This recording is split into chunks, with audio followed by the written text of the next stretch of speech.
only football can make you feel like this.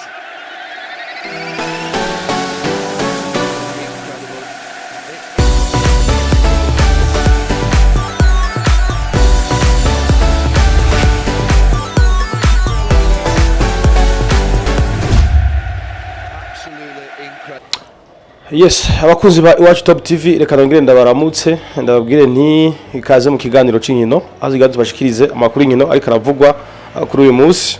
Turi ku munsi wa mbere igenekerezo ry'indwi umwaka wa 2022 ni ukwezi kwa gatatu bita ngo ni ntwarante. Benshi baba ariko baracumukura barima impeshi abandi bimbura imvura ku mugongo cyo gituma bakwise ntwarante. Reka tuzera amakuru y'inkino je muri ko murumva ndi Jean Paul Daniel Monte kuri kamera ni MC Mango nkuko bisanzwe kubinga gw'ivyuma naho ni Bizman Twipe. Reka twongere tubahe ikaze cenza ndababwira n'incamake y'amakuru tugiye kubashikiriza. Nkuko bisanzwe turahera mu Burundi nta kindi icabaye atari Coupe du Président ku ncuro y'icenda. Imigwi myinshi yo mu cicaro ca mbere yarahuye ndabuguse ko yari imigwi 15 mu cicaro ca mbere n'umugwi umwe wo mu cicaro ca kabiri. Rero imigwi myinshi yarahuye ndaza kubabwira ingene vyagenze n'ingene batsindanye. Turaje kuva mu mupira w'amaguru tuvuge muri basketball ryahiganwa itegwa inkunga na Viva nabo nyene bari bakinye. Turaza kubwira ingene amahiganwa yagenze Bujumbura. Tubabwiye n'ingene imigwi irusharushanywa n'ababaye aba men of the game. Turaza kuva mu Burundi turabira hamwe n'amakuru avuga mu bihugu bibanyi mu mashampiyona. Turahera mu Rwanda cyane cyane ko hari abarundi beshi bakenayo tuvuga muri Tanzania no muri Kenya. Tuje kuraba n'amakuru avugwa muri Afrika aho hari inkino zabaye zikirarane ni muri CAF Confederations Cup hamwe no muri CAF no muri Ligue des Champions ya CAF. Tuvuye muri Afrika turabira hamwe n'amakuru avugwa ku mugabane wa Buraya tubambutse bahari ya Mediterranée tubabwire amakuru avugwa muri ya championnat atanu akomakomeye mu Bufaransa muri Ligue 1 tuvuge muri Bundesliga mu Budagi tuvuge muri Serie A mu Butaliyano muri La Liga Santander muri Espagne hamwe no muri English Premier League.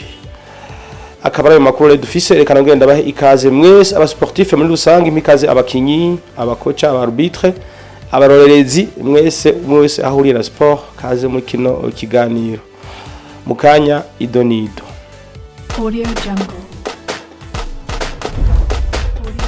Yes, nkuko nameje kubabwira mu ncamake reka twinjire mu idonido ariko banze ndababwire utakora subscribe abanza kore subscribe kugira ngo uzohore uwa mbere mu kuronka ibiganiro vyacu bikiri ibishasha n'abafise ivyo bamenyekanisha murahawe ikaze kugira ngo tubagirire ihayanishwa ibyo bita publicité. Turahamagara abadandaza amashira hamwe abarimyi aborozi mwese murahawe ikaze n'ibiciro ntibivunanye. Reka twinjire mu dindo y'amakuru yacu aho tugiye kuyahera muri Coupe du Président. Coupe du Président yo ku ncuro y'icenda imikino yagenze gutya.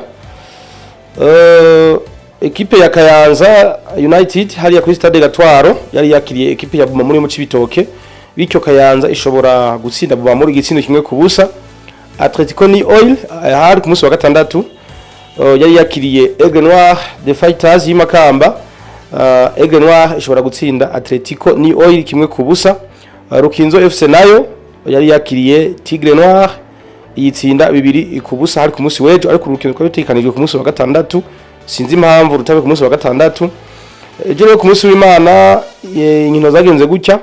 Messager Dongozi kuri Stade Urukundo yari yakiriye Burundi Sport Dynamique. Messager Dongozi ishobora gutsinda ibitsindo bibiri kuri kimwe. Top Junior ari kuri Stade Gatwaro mu Kayanza yari yakiriye Flambeau du Centre. Flambeau du Centre itsinda Top Junior ibitsindo bibiri ku busa. Bujumbura City yari yakiriye Vitaro kuri Stade Intwari. Vitaro ishobora gutsinda Bujumbura City igitsindo kimwe ku busa. Royal FC ari kuri Stade Ingoma y'Igitega yari yakiriye ekipe ya Le Croco mu Rumonge. Le Croco itsinda kimwe ku busa ca Royal mu gihe Olympique Star nonga imuyinga yari yakiriye Umusongati FC y'Igitega. Bityo Olympique Star ishobora gutsinda ibitsindo bitatu kuri kimwe ca Musongati. Abo muri Olympique Star baravyina karahava baravuga bati turabahaye ariko cyo ndababwira kuri urukino rwa Olympique Star na Musongati nuko Musongati yashoboye kugombora igitsindo kimwe mu minota ya nyuma hasigaye nk'umusegonda nk'ibiri. Umunyegoli Omar wa Olympique Star akaba yarakoze amakosa, arafata umupira uramunanira maka uramuyaka ukomeza uja mu igol. Nibaza yuko ari kosa bakoze iyo baza gutsinda 3-0 bari kugenda igitega bafise cyo no kwita kwihagarara ko cyangwa bafise nguvu nyinshi bavuga bati aha twarabatsinze vyinshi n'imiburiburi natwe turabandanya, ariko hamwe Musongati kuri match ikurikira yotsinda nka 2-0 Olympique Star yocisezera amahiganwa. Reka turindire inkino zo gusubiriza ni ku munsi wa gatandatu no ku munsi w'Imana tuzorara tumenye ama equipe azoshobora kubandanya mu gice gikurikira arico ca kane gishira icanyuma. Inyuma rero ya football reka turabira hamwe n'amakuru avugwa muri basketball muri ryahiganwa ryitwa Lotu Viva. Audio Jungle. Yes, inyuma ya Coupe du Président reka turabira hamwe n'amakuru avugwa muri basketball. Ku munsi wa gatandatu equipe y'Urunani yashoboye gutsinda aremesha amanota 80 ku manota 43. Urumva yuko equipe y'Urunani yashoboye kwihaniza aremesha. Aho ngaha baca bagira kuberekana n'ababaye aba men of the game. Amwita Oblek Peter yashoboye kwinjiza amanota 20 wenyene. Uyundi yitwa Nijimbere Gilbert yashoboye kwinjiza amanota 3.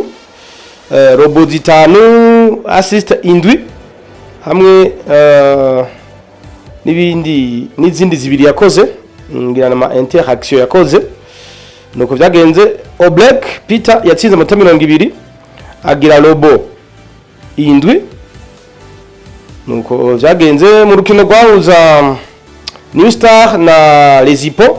New Star yashoboye gutsinda amanota 79 kuri 67 ya Lezipo. Ababaye aba men of the game bamwita Kazungu Etienne yambara numero 9 yashoboye kwinjiza amanota 17. Muburanyi La Joie yinjije amanota 10. Salim Kisilu yinjije amanota 18. Urumva ko muri basketball ho baraba abatatu bashoboye gukora nibagira man of the game bagira umwe nko kujya muri football baraba abashoboye kugira bashaka kuba batatu canke babiri canke umwe canke bane bivana n'ukuntu bigenje. Jimkana na Ken, Jimkana yatsinze Ken 78 kuri 67.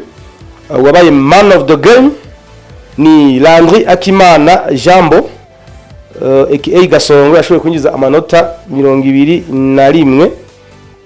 Witwa Nikiza Dervir Dave nawe yinjije amanota 16. Abikunze Napoleon yinjiza amanota 15. Nawe wabaye aba man of the game mu rukino rwahuza Dinamo na Muzinga. Dinamo yashoboye gusinda Muzinga amanota 78 kuri 72.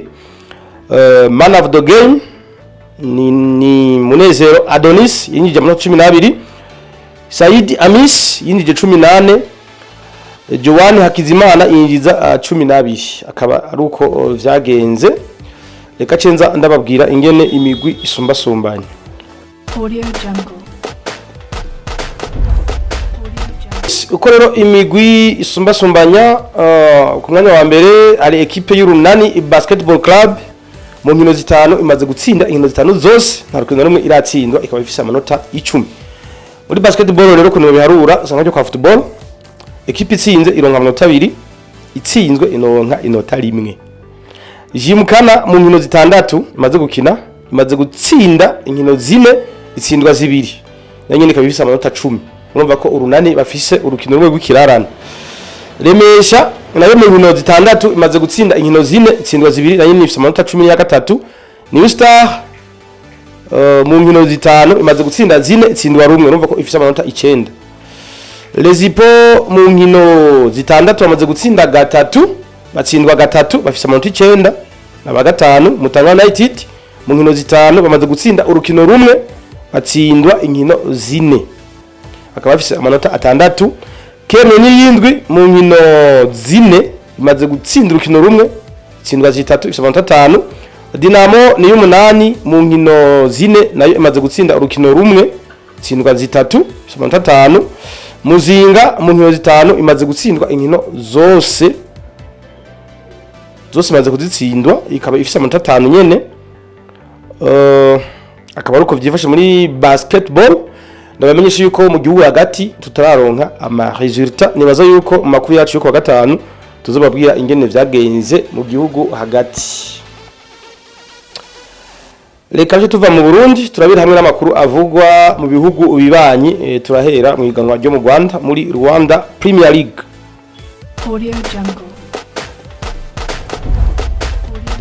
Yes, inyuma rero yo kumva amakuru avuga muri Coupe du Président na muri basketball, reka tuje muri football. Turahera mu gihugu cy'u Rwanda. Bamwe bariko barakina indwi ya 20 cyangwa se byo bita 20e journée. Hari ku munsi wa gatandatu equipe ya Bugesera itsindwa na Mukura Victory Sports 2-0. Musanze itsindwa na Kiyovu Sport 2-1. APL FC itsinda Gasogi United ibitsindo 2-0. Rutsiro itsindwa na Marine 1-0. Gicumbi FC inganya na Gorilla 1-0. Police inganya na AS do Kigali 1-0. Etoile de l'Est inganya na Rayon Sport 1-0. Rayon Sport bikomeza kuyigora ni mu gihe mukeba wayo bihe byose APL Football Club yoyo iguma yitsindira. Urukino rwarangije umunsi wa 20 ni Etincelle yashoboye gutsinda equipe ya Espoir ibitsindo 2-0. Gushika ubu rero equipe ya APL FC Armée Patriotique Rwandaise ni equipe y'igisirikare cy'u Rwanda ifite amanota 48 niyo ya mbere. Kiyovu Sport ya kabiri amanota 48.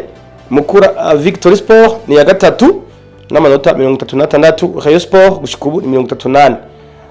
No kuvuga bose bamaze gukina inkino 20. APL isunza Rayon Sport amanota 38 kuko izindi zikompeta. Ni mu gihe Kiyovu Sport na APL banganya amanota 48 kuri 48. Kiyovu Sport nayo nyene ku gikombe kera cyane mu myaka ya 80. Nibaza yuko uyu mwaka nayo ibaye serie ishobora gutwara igikombe kuko mu equipe afise abakunzi benshi mu Rwanda na Kiyovu Sport irimwo, ariko ivyo bikombe yaravyibagiye. AS do Kigali ya gatanu 32. Equipe nka Police ifite 37. Gasogi United wa mugabo witwa KNC ifura y'Iwacu akunda kuvuga amajambo menshi amwita ngo ndi special one wo mu Rwanda, ikaba ifite 22. Ni nayo equipe idi Museremu yahoze akina muri Message Dongozi akinira, ikaba ikumwanya wa 10. Ashobora kumanuka umwanya n'umwanya ni Etoile de l'Est ya 14 ifite 18. Ya 15 ni Gorilla FC ifite 15 nyene. Ya 16 bayita Gicumbi FC aho Benjamin ujya kora kuri BNB FM akomoka, ikaba ifite amanota 15. Biravuga yuko Benjamin ashobora kuba ari n'umuvugizi wa Gicumbi, sinzi ayo n'amakuru avugwa niyo yanyuma yo gushika ubu, sinzi ico Benjamin abivugako. Yes, tuwageze muri Tanzania ni NBC Premier League. Baze Gasore gatoyi ntabwo ari Vodacom Premier League, ni NBC Premier League aho ariyo isigaye ifashe mu mugongo iganwa ryo muri Tanzania, ni banki yo muri Tanzania yitwa NBC. Rero bari bageze kuri journée ya 17. Inkino zagenze gutya: Kagera Sugar na Mungu baganije kimwe ku kindi. Mbeya Kwanza inganya na Mbeya City Council ubusa ku busa, ni derby yo mu mujyi wa Mbeya. Azam Football Club itsindwa na Police do Morogoro kimwe ku busa. Geita Gold itsindwa na Young Africans kimwe ku busa. Ruvu Shooting na Biashara za gukina uyu munsi. KMC iza gukina na Coastal Union uyu munsi. Simba Sports Club nayo nyene iza gukina na Dodoma Jiji uyu munsi nyene. Gushika rero equipe ya Young Africans yo ya mbere 45. Simba Sports Club 38. Namungo 25 ni ya gatatu. Azam Football Club ni ya 4 25. Mbeya City ni ya gatanu 25. KMC ya gatandatu 22. idashobora gukoroka umwanya n'umwanya ni Biashara United ku mwanya wa 14 n'amanota 15. Ya 15 ni Mbeya Kwanza 18 mu gihe Mbeya City yoyo yifitiye yi muri Big 4. Mbeya Kwanza yoyo ni ya 15 n'amanota 18. Prisons equipe y'abanyororo muri Tanzania niyo yanyuma gushika ubu ifise amanota 13. Ntibitangaje abanyororo nyine urumva ivyabo sinzi yuko bashobora gutera imbere hatari, ariko bobo bavuga ko bari sérieux. Twe mu Burundi nta n'abanyororo bafise equipe, ariko muri Tanzania numva ko abanyororo bafise equipe, ariko ikaba ari ku mwanya wa nyuma nibisanzwe kaze mu bariyo. Akaba ariko byifashe muri championnat muri Tanzania, reka tuberamwe no muri Kenya Premier League. Posta Rangers kwa gatandatu yatsinzwe na Kakamega Homeboys 3-1. Matare United itsindwa na Nzoia Sugar 3-0. Bitcoin United itsinda na Nairobi City Stars 2-0. Gor Mahia itsinda Ulinzi Football Club ibitsindo 2-1. Iyi Ulinzi ni equipe y'igisirikare ca Kenya. Tusker Football Club inganya na Police kimwe ku kindi. KCB inganya na Sopafaka ubusa ku busa. Vihiga Bullets itsinda FC Talanta 2-1. FC Leopards inganya na Bandal Football Club 2-2. Ejo hari ziringo zitegekanijwe. Police idekana na KCB igejisa 8. Wazito FC kini na Tusker Football Club igejisa 8 nyene.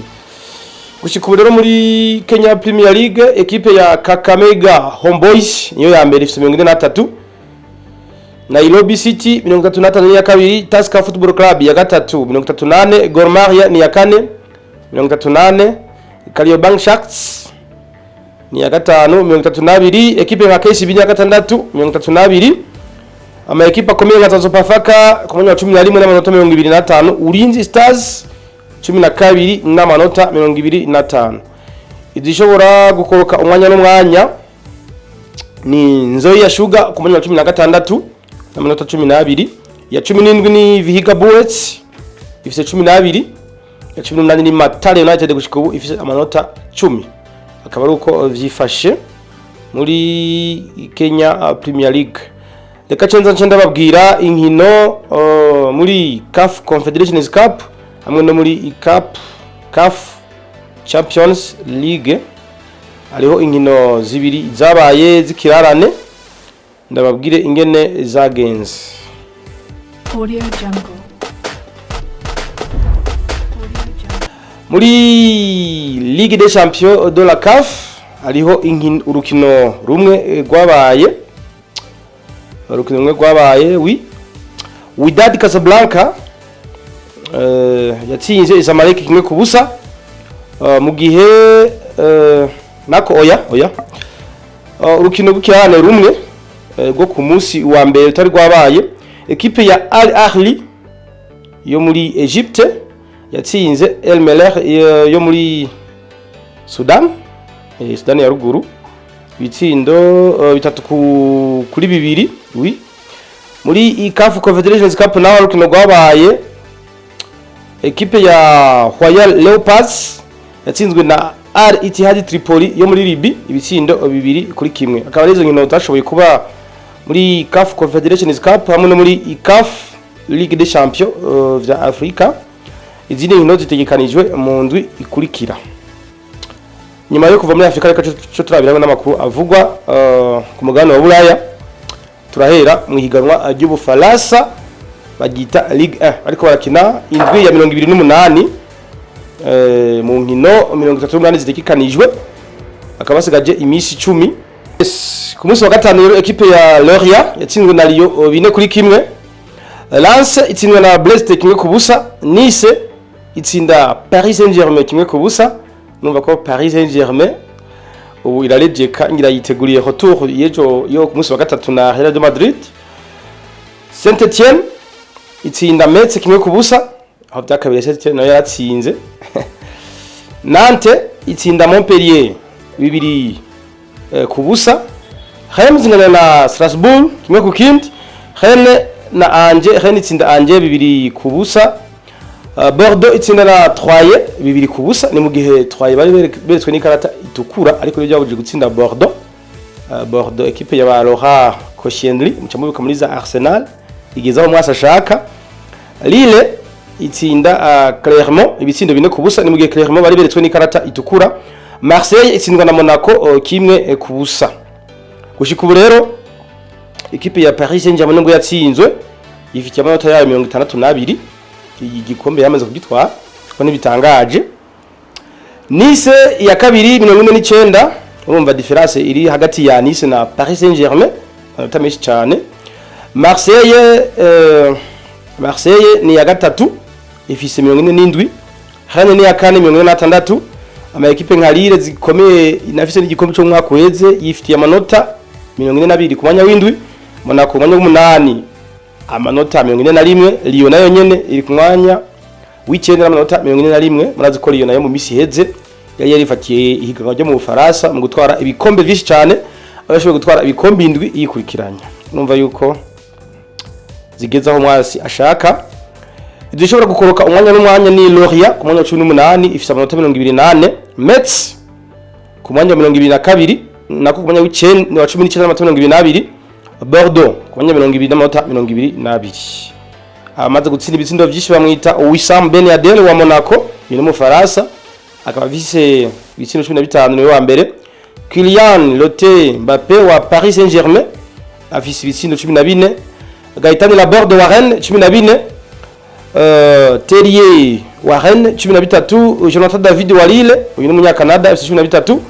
Kuwange umunya Korea wa Bordeaux Corée du Sud ibitsindo 10. Kolo Muani wa Nantes afise ibitsindo 10. Mohamed Bayo wa Clermont ibitsindo 10. Ajork wa Strasbourg no weekend afise ibitsindo 10. Tuvuye mu Faransa reka turabira n'amakuru avugwa muri German Bundesliga mu gihugu cy'Ubudagi ariko barakina indwi ya 25. Ku munsi wa gatanu equipe yitwa Arminia Bielefeld yatsinzwe na Augsburg kimwe ku busa. Wolfsburg itsinda Union Berlin kimwe ku busa. Bochum itsinda Greuther Fürth 2-1. Hertha Berlin itsindwa na Eintracht Frankfurt 4-1. Bayern Munich inganya na Bayern Leverkusen kimwe ku kindi ku munsi wa gatandatu. Red Bull Leipzig inganya na Freiburg kimwe ku kindi. Stuttgart itsinda Borussia Mönchengladbach 3-2. FC Cologne itsindwa na Hoffenheim kimwe ku busa.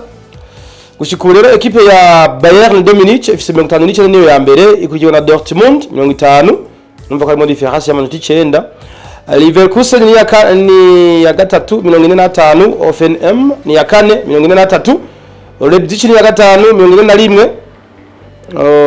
Equipe nka aya nyuma ni Hertha Berlin gushika ubu yifitiye amanota 23 iri kwanya 16. Ya 17 ni Stuttgart 22. Greuther Fürth ya nyuma 18 n'amanota 18. Bamaze gutsinda ibitsindo byinshi bamwita Robert Lewandowski wa Bayern Munich afise 28 byamaze gutsinda amapenalty 3. Patrick Schick wa Bayern Leverkusen wa kabiri afise ibitsindo 20. Penalty imwe. Erling Braut Haaland afise ibitsindo 13 n'uwa gatatu akinira Borussia Dortmund n'umunya Norvège. Anthony Modeste wa FC Cologne no wa kane afise ibitsindo 15. Christopher Nkunku wa Red Bull Leipzig ibitsindo 14. Christopher Nkunku nako Diaby wa Bayern Leverkusen 12. Serge Gnabry no windwi wa Bayern Munich afise ibitsindo 10. Awoniyi wa Union Berlin ibitsindo 10. Marco Reus wa Borussia Dortmund ibitsindo 9. Andre Silva ibitsindo 9 akinira Red Bull Leipzig. Okugawa afise ibitsindo 8 akinira Arminia Bielefeld. Inyuma ya German Bundesliga reka turabe no muri Serie A mu Butaliyano cyangwa se muri Calcio. Ariko rakina indwi ya 28. Equipe ya Inter yihanije Salernitana imvura y'ibitsindo 5 ku busa bimwe bita autre. Udinese itsinda Sampdoria 2-1. Roma ya Jose Mourinho na Atalanta banganije kimwe kuki Roma yatsinze Atalanta kimwe ku busa. ni mu gihe ama equipe yose yeretswe ikarata itukura equipe menyerezwa na Jose Mourinho kuronka ikarata si ibintu bitangaje ngira nivyo baoblija. Cagliari itsindwa na Lazio Roma ibisindo 3 ku busa, ni mu gihe Lazio beretswe n'ikarata itukura ariko ntivyabujije ko Maurizio Sarri n'abahungu biwe ba Ciro Immobile bihaniza Cagliari ibisindo 3 ku busa kandi bayisanze wawe bayisuzuguye urumva ko bayi nakagayo karimwo. Genoa inganya na Empoli busa ku bundi, Fiorentina na Hellas Verona kimwe ku kindi, Bologna na Torino banganya ubusa ku bundi, Venezia Sassuolo itsinda Venezia 4-1, Juventus nayo ishobora gutsinda Spezia kimwe ku busa, Naples itsindwa na Milan AC kimwe ku busa. Urumva yuko Milan AC iri kiraza gushikura rero equipe ya Milan inyuma yo gutsinda Naples yaciye yicako ifise 60 maze gukina inkino 28. Inter ifise 58 ni ya kabiri ariko irafise urukino rw'ikirane rumwe mu gihe izo rutsinda izoca iba iya mbere n'amanota 31.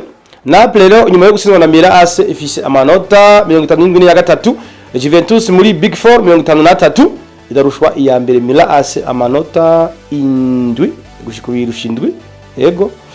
Atalanta ni ya gatanu n'amanota 47, Roma ya Jose Mourinho ni ya gatandatu n'amanota 47, equipe nka Lazio ni yindwi n'amanota 46 zishobora gukoroka umwanya n'umwanya ni Venezia ku mwanya wa 18 n'amanota 22, ya 19 ni Genoa 18, ya 20 gushika ubu ni Salernitana n'amanota 15. Iyo ndingira ngo ivyo yaramaze kurangira nta kizere igifite cyo kuguma mu cicaro ca mbere.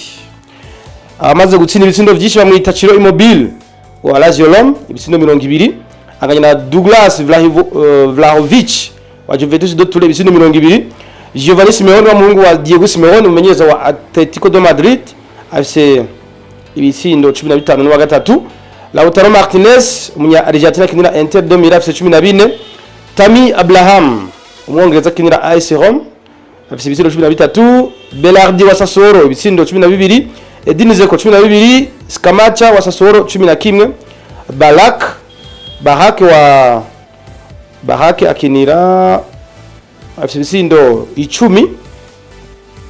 Nuko byifashe muri Serie A mu gihugu cy'Ubutaliyano. Muri La Liga Santander niho tugeze bariko barakina umunsi wa 27.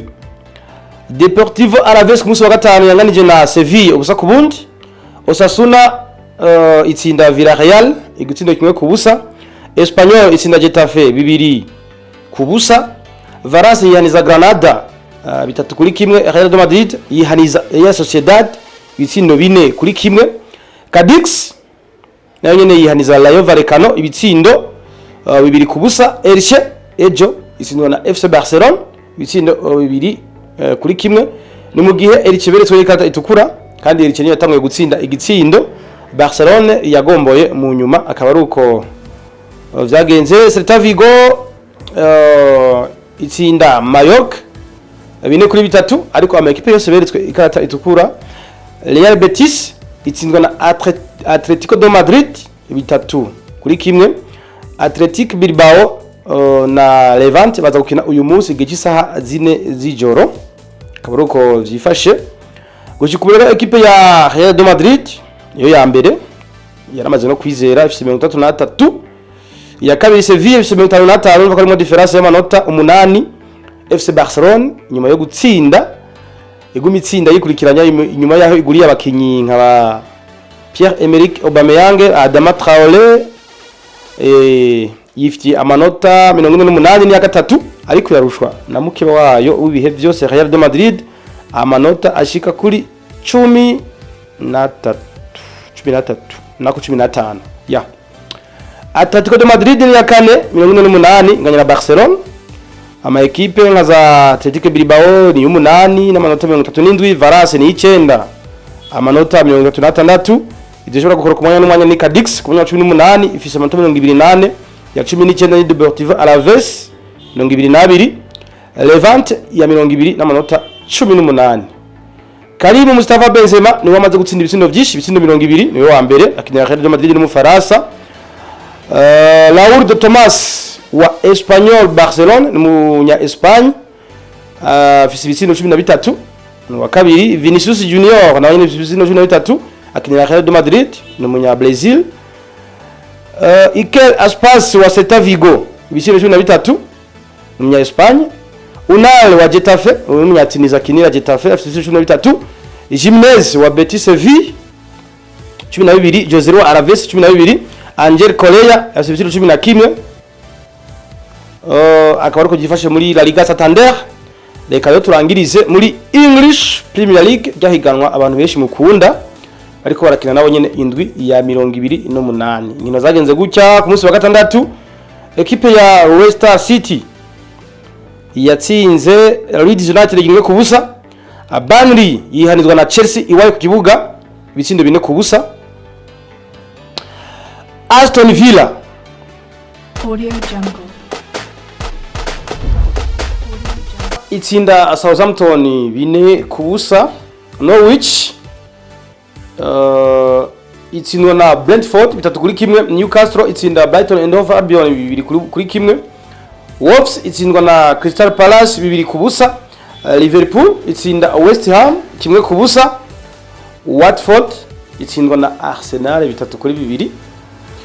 Manchester City na Manchester United muri derby yi Manchester mu mujyi wa Manchester City yihaniza Manchester United 4-1. Aho namye mbona nuto image bajokinga Manchester United.